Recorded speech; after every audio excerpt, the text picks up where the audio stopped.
Hey everybody, it's the coach, and this is Madden 19 on EA Sports. We're just about set to get started, and this ought to be a good one between the Pittsburgh Steelers and the Toronto Thunderbirds. I'll have scores around the league for you at the half, but it's time for a little football. So we'll hand it over to our broadcast team, Brandon Godden and Charles Davis. All right, Coach, thank you very much. It's the National Football League presented by EA Sports. The scene a few moments ago, here it is. It's unlike any other in sport as both teams made their way out of the tunnel. These folks are fired up as their guys are ready to do battle between the Pittsburgh Steelers and the Toronto Thunderbirds. Alongside Charles Davis, I'm Brandon Godden. And Charles, we look at this Toronto ball club as they enter play here. They come in losers of 2 straight, so they're trying to right the ship here a little bit. They're teetering a little bit, aren't they? And now things could really go south if they lose this game, so they understand the importance of playing well and stopping this streak. Meanwhile, for the visiting Steelers, the streak continues, doesn't it? They come in here a perfect 11-0.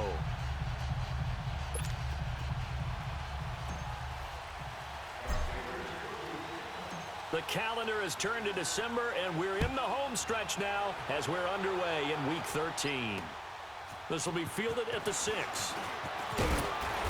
And he'll get it up to about the 26-yard line just across the 25. So out comes this offense to take over for the first time. And a glance at the tall signal caller, standing 6'6". And what I enjoyed watching this week when we had a chance to watch them at practice, the easy camaraderie that he has with his offense. A lot of respect. A lot of respect, and frankly, I thought it spilled over to the defense. All the defensive guys were coming over and teasing and joking with him. You can tell they respect the heck out of him and really want to play well for him. Green 39! They'll come out throwing here to start the drive. And incomplete to open things up.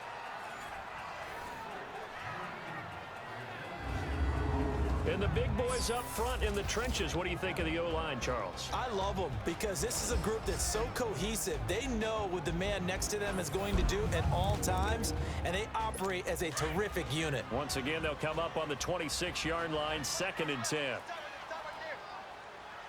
we go now. Blue 90! Blue 90! And they'll run it here. And he'll fight forward to about the 27-yard line. Only a yard on the pickup there, so it leaves them needing a conversion here on 3rd and a tough 9. Now a look at the defensive starters here for the Steelers. They played really well in the win over the Raiders a week ago. They held them to just 7 points, and in reviewing the game tape, I'm wondering how they got the 7. I actually wrote a note to myself. How did they even score? The way they were playing, absolutely dominating on their side of the ball. All right, here we go.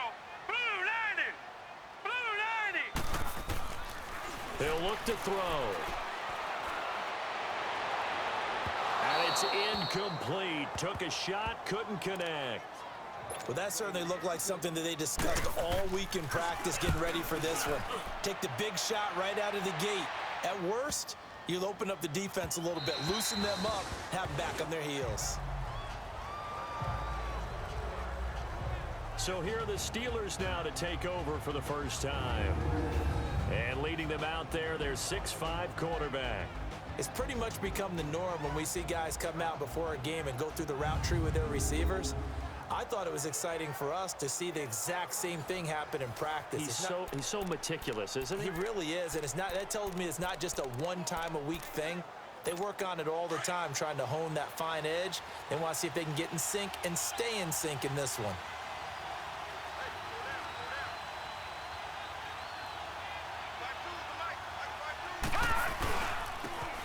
And they'll go with the ground attack here. And now running right through it. And up to the 35 before they're able to knock him down. These are his numbers from last week's contest. 5 carries, 64 yards, and a touchdown. Hey, he could very well be on his way to a rushing title, but guess what? His offensive line, they're meeting separately because they want that rushing title as much as he does, and they want to make sure they get him there. Now a play fake here on 1st down. He's going to float this one deep right side. Almost able to intercept it. That's one he would have liked to have held on to on this first drive. Instead, second down. And this O-line, it is the lifeblood of the offense. They established the tone. Mean, nasty, physical. They can't wait to get after people. That allows the rest of the offense to feel confident.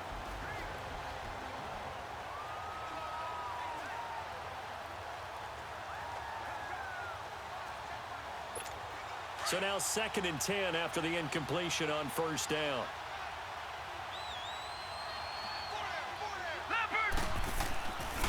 Back to throw here. Over the middle, and it's incomplete. Time for a look at our starters here on defense.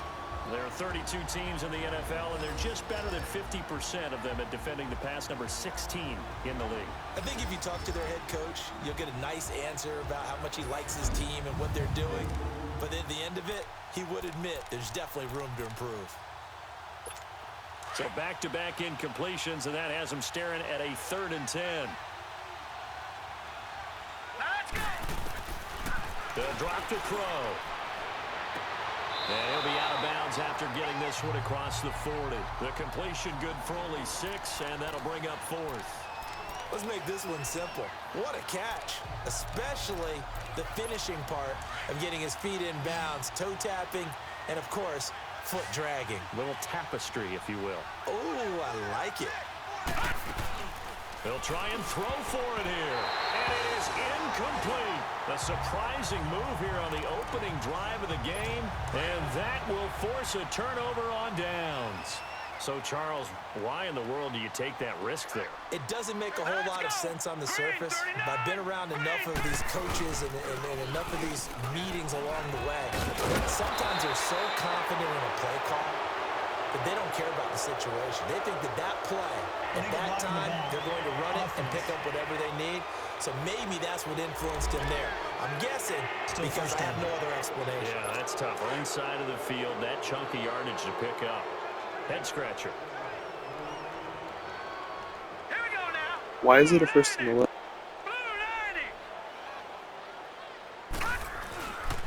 And they'll go ground game here with a tailback. And he'll lose yardage on the play back at the 45-yard line. A loss of a full 3 yards, and now it's 2nd down. Well, you had to punt on your first drive, and on the first play of the second drive, you end up going backwards. I would dare say they need something good to happen right here, right now. And he is met at the line of scrimmage, and he goes down right there. Call it no gain there, and now they're looking at a 3rd and 13. Doubling this guy has to be a priority before moving up to the next level because the big fella, he just ate that one alive, just stuffed it. In fact, before the game, he was talking to us, and he's like, hey, these pants make me look fat? And we said, nah, man, you're just a whole lot of guy. He is at well over 300 pounds. He's a big man. Certainly looked like they were getting ready to convert there on 3rd down, but what an effort to get his hand on that one, knock it away, and brings up a 4th down decision. And Pittsburgh getting set to take the field. And this offense last time turned it over, went for it on 4th, didn't get it. They're lucky, though, because no points against the team on the board, but we'll see how they respond. Yeah, they've got to get a lot of credit to their defensive teammates, don't they? They had their backs on that last series, and because they did so, that allows the coach to still stay aggressive on offense and maybe go for it again in a similar situation. I was going to say maybe makes that offense feel good when you know you've got a defense making stands like that. Yeah, that'll loosen up things a little bit, won't it? Maybe you'll play a little bit better the next time you have the ball. Back to throw now on 2nd and 10. Throwing over the middle, but it's incomplete. Defensively here, you're facing a top 5 team in terms of points scored in the NFL. So when they're that high-powered, you've got to find a way to hold them under 20, because to me, that's the magic number. 20 points scored gives yourself you give yourself your best chance to win. So if they're up around 24, blitz coming, and down he goes. You know darn well both of these teams reviewed the film and saw that this defense had 5 sacks last week. They got to keep their QB upright. And they're going to try their best to do exactly that. But they're facing a team where getting to the quarterback is a mindset. It's a mantra for them. And they play a game within the game. And you know what it is? Let's race to the quarterback and see who gets there first. So out now comes the offense back onto the field. They've had it twice. They punted twice. Not the start they were hoping for. Not at all, and let's face it, every facility we visit, everyone talks about converting on third down, how big that is. And this is under a heavy rush, and down he goes. Well, competition comes up in so many different ways, and right now, this unit, their competition is who's going to get to the quarterback the most times. How about 5 sacks last week? We just saw their first one of this game. Now back to throw. Under pressure again, and down he goes again. Well, the pass rush has been a real strength of late. They know how to get after the quarterback. Absolutely. 4 sacks last week. That's their first one here. Anything in particular you've seen from them or on film? I think that they're winning athletically up front, winning those one-on-one battles, but also when the offensive line wants to keep everyone. Nowhere to go here. He lost the football.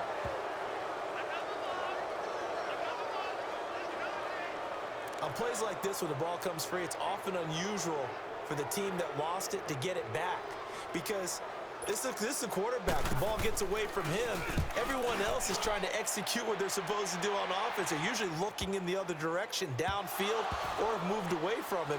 In this case, though, the teammate is able to come up with the ball. But fortunately, he's able to recover his own fumble, or that could have been trouble. Back with Charles Davis, Brandon Gaudin. It's Steeler football to begin quarter number 2 as they take over following the punt with a 1st and 10. Ball up to the 35 now as they come up on 1st and 10. They go play action here on 1st down. He couldn't quite hold it. Got hit. Ball pops out. Incomplete.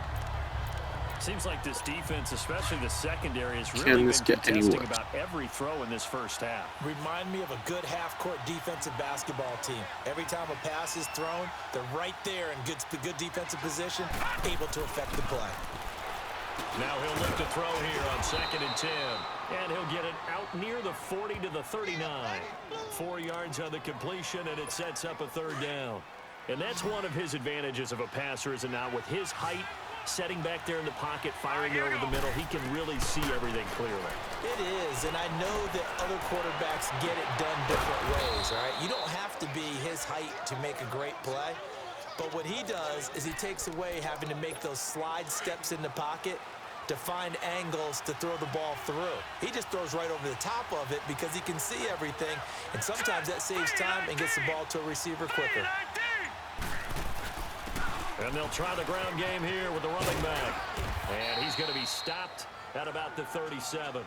7 yards on the pickup there, and it'll leave him with a 2nd and 3. Well, no matter how they phrase it, staying on schedule, staying ahead of the sticks, whatever you want to call it, 7 yards on 1st down, that fits the bill. And on the ground they go with the running back. And tough sledding. He'll get maybe a yard, stop short of the 35. One thing to keep in mind, partner, especially in the second half, when you've got a running back of this size, of these dimensions, I can just tell you, attrition does set in for a defense because you're excited about hitting him in the first half. Maybe not so much in the second half, and some of these shorter games turn into bigger runs later. Throwing the slant pattern here, complete. 12 yards there as they keep this drive rolling. It's another 1st down.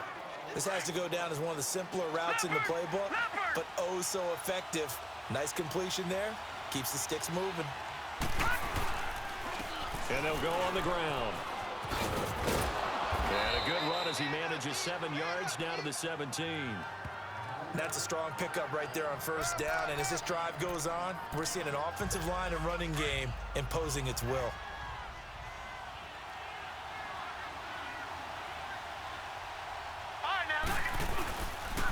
And they'll run it here.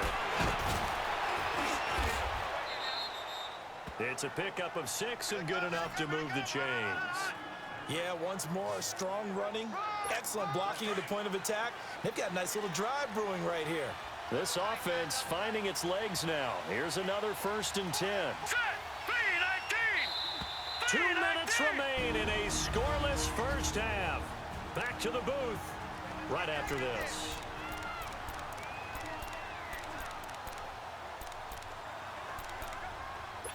And we'll remind you that coming up at halftime, we'll join Jonathan Coachman and the gang in Orlando. Coach will have stats and scores from the early games going on here around the NFL. He'll drop to throw. And he couldn't quite get there. Tackled down at the 1. It's a good gain of 11. Sets him up 1st and goal.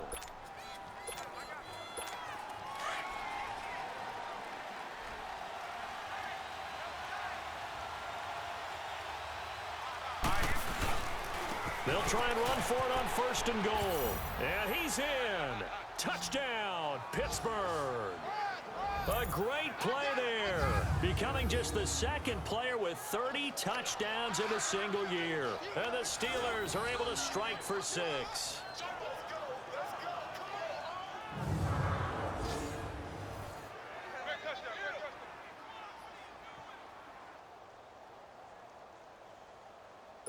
On for the extra point, Jake Elliott.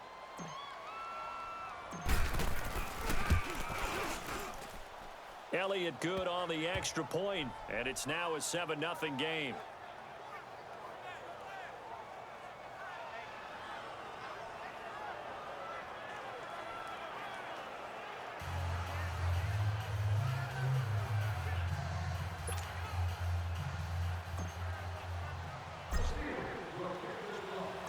Elliott now to kick this one away. And that'll carry over the back line of the end zone for a touchback. Now this offense ready to head back out there. The results for them so far not that great. Well, not good at all. 3 drives, 3 punts. Yeah, and now what you're doing is you're looking at your play sheet. You're trying to figure out what you're going against defensively. I wonder, are they showing them something they haven't seen or anticipated in practice, and maybe that's throwing them off? Or do they just have to go to a different play calling section and try and run some offense that way? Here we go now. Green 39. Green 39. They'll try and start this drive in the air. And a quick throw here, that's complete. And he's able to take this one up to the 35-yard line. 10 yards on the pickup there, and it'll be 2nd down. Out of the gun, they'll look to throw. Caught here by Griffin. And they'll get it up just short of the 45 at the 44. He's got his first catch here before halftime, and it goes for a 1st down. They'll look to throw here on 1st down. His throw incomplete. This defense not going to make it easy for you. They're a physical group, and we just saw it there on that play. They came in, made the contact, just as he's trying to haul it in. An incomplete pass on 1st down. That leads to a 2nd and 10. They'll look to throw, and that's incomplete. It's been my observation there's been a nice variety of play calling defensively. You and I often talk about an offense's ability to keep a defense off balance with what they're doing. I think the converse has been true in this game. Yeah, I think you're right. They seem to have gone off tendency quite a bit, but only the 2nd quarter, a lot of time to change things. They'll set up to throw, and this time he's got the hook up. It's complete. Now the Steelers put a stop to the action with a timeout defensively as they get the stoppage with a little over 50 seconds to go in the 1st half. The Steelers send out their punter now. He's been terrific so far. And this will be covered up. Pretty good result. It'll be down at the 14-yard line. And Pittsburgh getting set to take the field. And we'll see how this is played. Offensively, they've got the lead. Not a whole lot of time left. What do you think, Charles? Well, it's tempting to try and add to your lead, but a mistake there, that can change things in a big way. I say go ahead, take the knee, get on out for the half. And he will find his man on the outside. That's a good way to start the drive. 17 yards and a 1st down. If you're running out route, it's likely you're going to end up near the sideline. And what did we just see there? Toe tap. You got it. The benefits of practice. Toe tapping, foot dragging, picking it up, and making sure it was a catch. A hit as he throws there, incomplete. And that's one he's got to be happy to have back. There wasn't a hole open in the zone. You'd have to think on early downs like that 1st down there, need to be a little bit more careful. Yeah, fortunately for him, got a couple more downs to play with.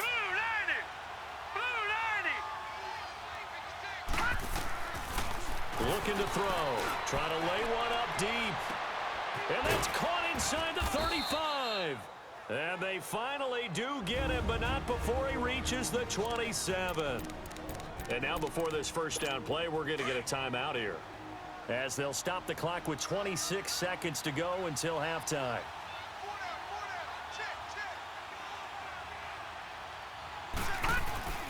The play action fake. They'll look to throw. Oh, that was dangerous.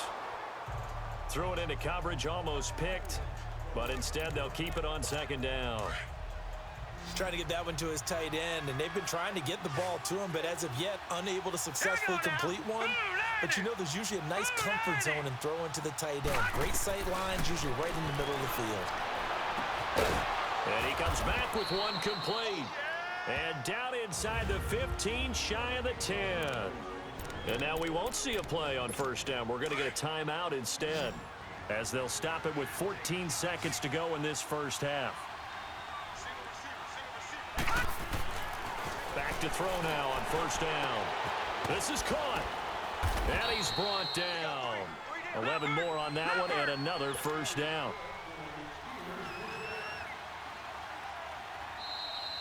So we've reached halftime with just the lone touchdown here. 7-0 is our score, as we send you down to Orlando, where Jonathan Coachman has our EA Sports halftime report. Coach. All right, Brandon, thanks very much. Things definitely getting interesting around the NFL as we begin the month of December. So let's get right to it. We'll begin our tour up at First Energy Stadium in Cleveland, and it's the Saints who have the lead in the second quarter.